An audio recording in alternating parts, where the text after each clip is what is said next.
kabajamtoota hordoftoota keenya har'aan tana maatii kutaa 10 qabadheen dhiyaadheen jira. Exersaayisiin dhiyaadheen jira.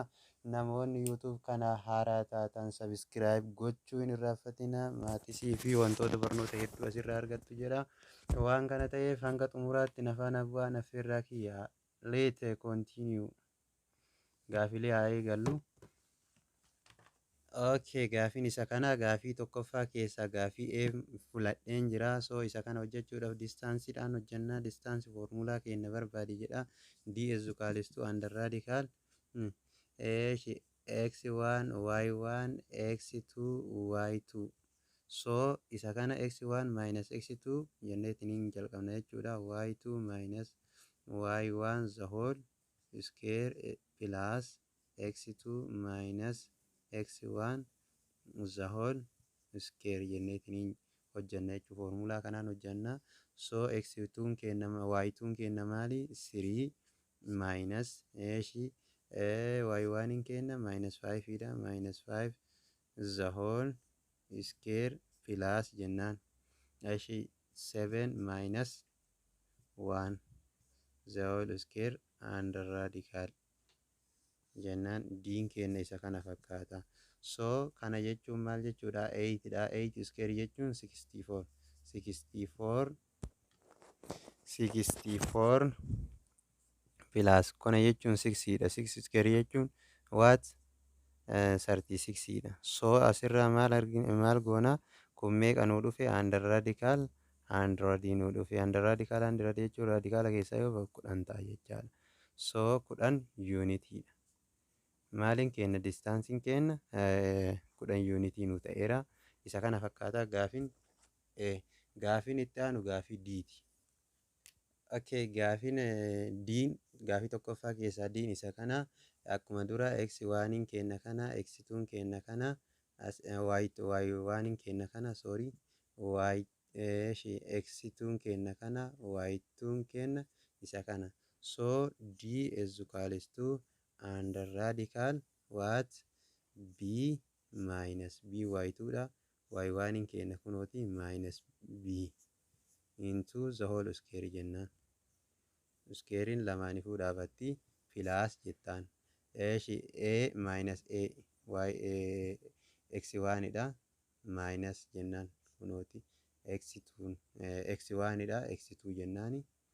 Okay, isa kana fakkaata.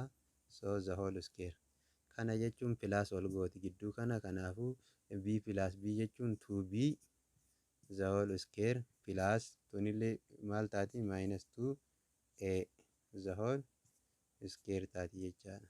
So under radikaala qabdi ofirra. Asirraa maal goona baay'ee salphaadha. Kana jechuun 4b square plus 4a square. Okay, asirraa 4 koomanii fudhannaa. 4 koomanii fudhannee b square plus a square jennaani under radicaalidha. So b maal kenna?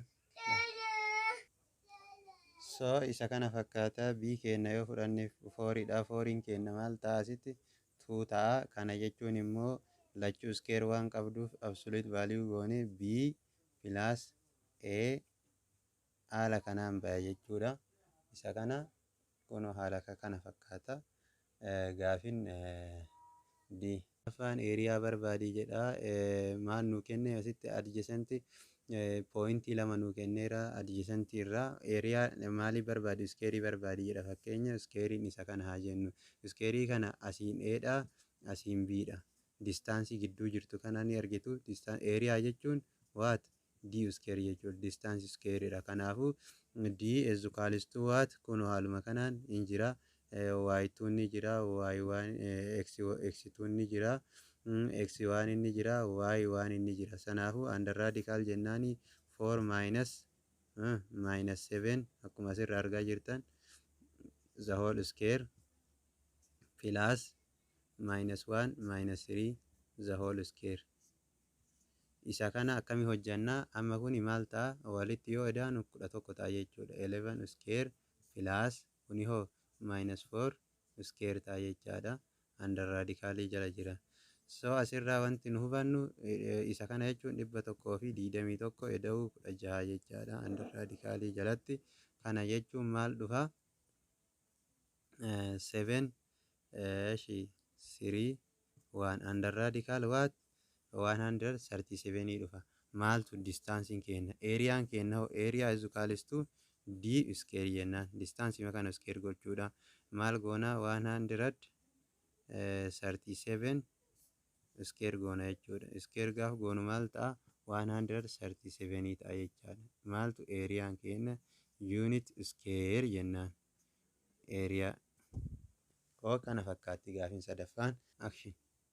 So gaafin afraffaan isa kana fakkaatti. Gaafii afraffaa kunoo ni jira. Two opposite point nu kenname square tokko irratti opposite point jechuun akkuma asirraa kunoo haala kanaan isinii argisiisu tana yookiin tana walii oppositiin isii tana jechuu pointii yookiin immoo asii kaanee hanga asii. Fakkeenya P'n as yoo ta'u oppositiin isii Q'n as ta'a jechaadha. So isa kana distaansii kana barbaanna. Distaansii kana barbaanne eeriyaa barbaadi jedha. Kunillee eeriyaa magaafate akkamitti barbaaduuf baay'ee salphaadha. Eeriyaa is equals to what jennaan? D square. D jechuun kuni D'n kuni maali? Diyaagoonaaliidha.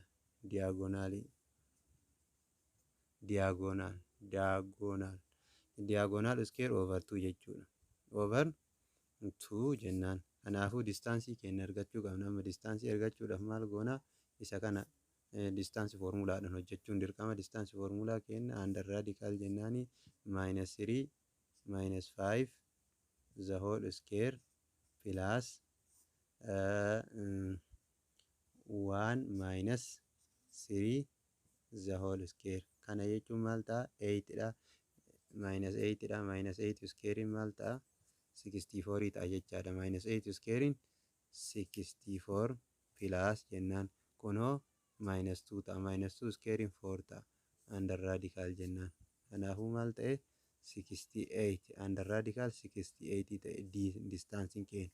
Kanaafuu amma asirratti eeriyaa barbaaduun maal jenneerra? Eeriyaan akkuma asitti diyaagoonaal square d square jechaadha. D square over 2.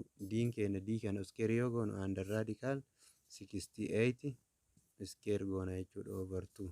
Kanaafuu 68 mataa jechaa kun tuntanna balleessiti hin beeytan jedhee waan yaadeef over 2 maal ta'e? Inni kun hogguu xumurri isaa eeriyaan keenya isa kana lamaan yoo salphisnu 34 dhufe jechuudha. 34 square unit jechuu dandeenya. Isa kana fakkaata gaafin afraffaa. Gaafin shanaffaa hoo maal akka fakkaatu kan waliin ilaallu ta'a. So gaafin jaaffaa maal jetti? An equilateral triangle has two vertices A -4, 0 and B 4, 0. What could the coordinate of third vertex be? Third vertex isaa maal ta'a jedha. Third vertex isaa maal ta'a? Equilateral triangle waan ta'eef so ni hojjanna jechuudha. C maal jennaan? X Y jenneetiniin kaana. C'n keenya X Y jenneetiniin kaana. So eeriyaan isa amma maal barbaadaa jedhee vertexii barbaadaa jedhe waan ta'eef vertexii kana barbaaduudhaaf A B jennaani A C jechuu dandeenya. A yookiin immoo B C jennaan. Isa kana barbaanna jechuudha. Isa kana barbaaduudhaaf wantoonni nu barbaachisu maali? A B hin qabna. Kunoo A B pointii A B ni qabna. B C hin qabnu. A C hin qabnu. B C hin qabnu. So akkamitti barbaanna? A B haa hojjennu jalqaba. A B hojjechuudhaaf 0 gatii Y 0 waan ta'eef gatii Y 0 waan ta'eef maal goonare? X keenya maal ta'a? Yookiin immoo distaansiin keenya is equals to x2 minus x1 ta'a jechaadha. X2 keenya maali? 4 minus -4 maal ta'e? 8 nu ta'e jechuu distaansiin keenya. Distaansiin maali? A to B. Distaansi A B 80 ta'eera. So distaansiin AC hoo maal ta'a? AC meeqa? BC hoo meeqa? Jedhu kana lamaan hojjanna jechuudha. AC hojjechuudhaaf kun akkuma asirraa argaa jirtan maal goona? Y minus jennaan y dha gatiin y2 jechaadha. Y minus 0 plus the whole square jennaan distaansii hojjetaa jirra jechuudha. Eeshi plus jennaan so ammallee x'n kenna maali x minus 4 jechaadha. minus 4 the whole square. Eeshi minus 4 plus taati jechuudha. Ogguu kan hojjenne plus taati the whole square. Isa kana finneerra.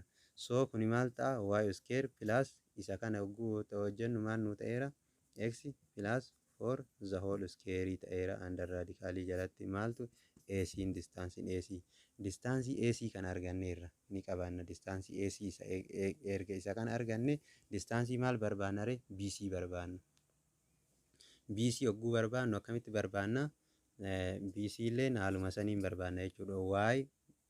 Y under radical y minus 0 dha. Gatiin y kenna kunooti biirni jechaadha. X minus 4 dha. X minus 4 the whole square.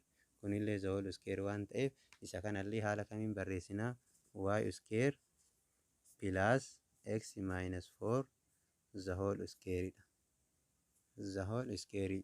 So arganneerra maaliifi BC fi AC'n wal qixxeessina jechuudha. Equivalent goonetiin hojjenna. AC fi BC fi AC equivalent goonee hojjenna. Kanaafuu maal goona asirraa kunoo AC'n kana BC'n kana ni ilaalla jechuudha. Equalaa jennuun kunoo isa kana asii kana balleessinee jechaadha. Under radicaalii ni qabdi lachisaa isaaniitu asillee finnee isa kana kenna achi. Y square plus x minus 4 the whole square jenneen under radicaalii kenna jecha. Under radikaaliin kun lamaan wal balleessa jechuudha. Y'n tunillee asii y tana ni balleessiti. So maaltu nu hafa as biratti x plus 4 the whole square is equals to x minus 4 the whole square nu hafa jechuudha. Amma asirraa maal goona kana yoo wanno kun allama waliin baay'ifna jechaadha. Square tana balleessinee asillee waliin baay'isna.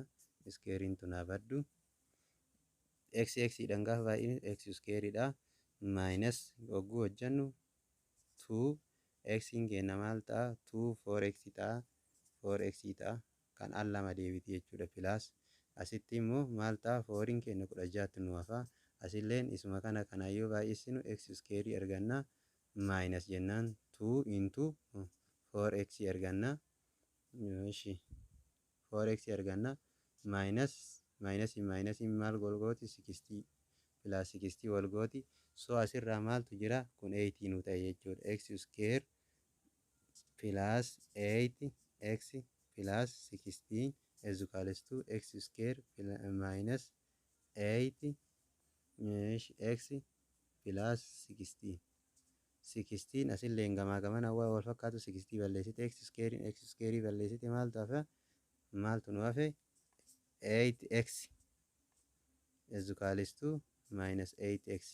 Kanaafuu gara tokkotti sabsab goona jechuudha. Gara tokkotti yogguu dabarsinu maal goona maal ta'a yookiin immoo over 8 jennaan osoo akkas hin goone gara tokkotti sabsabaa goonume as biratti barreessaa isa kana si jijjiiree jechaadha.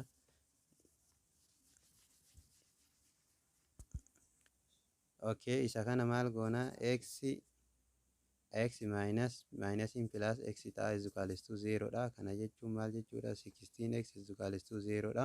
X is equals to 0 ta'a yoo gama dabarsinu jechuudha. X kenna 0 arganneerra. Maaltu nu hafe y bakka kam galchina bakka c kana galchina jechuudha. Y argachuudhaaf maal goonare AC is equals to maal jennaan AB haa jennuun yookiin AB haa jennuun. Kanaafuu AC kenna bakka kana galchinu y argachuudhaaf under radical y kenna y square bakka x maal goona 0 plus 4 jennaan. 0 plus 4 is equals to the whole square is equals to 8 jennaan. So maal goona asirra y square maal ta'e 60 ta'eera. Kuni gaafa 24 ta'a 4 square gaafa taatu 60 ta'eera is equals to 8 jennaan. Kanaafuu gama lachuu square goona. Gama lachuu square gaafa goonu y square plus 60 is equals to 64. So maal nu hafa y square is equals to maal jennaani 64 minus 60 jennaan. 64 minus 60 jechuun maal ta'a? Asii 14 qabna. Okay. Asii 14 irraa 8 jechaadha. Kanaafuu 48 maal y square is equals to 48. Eshi.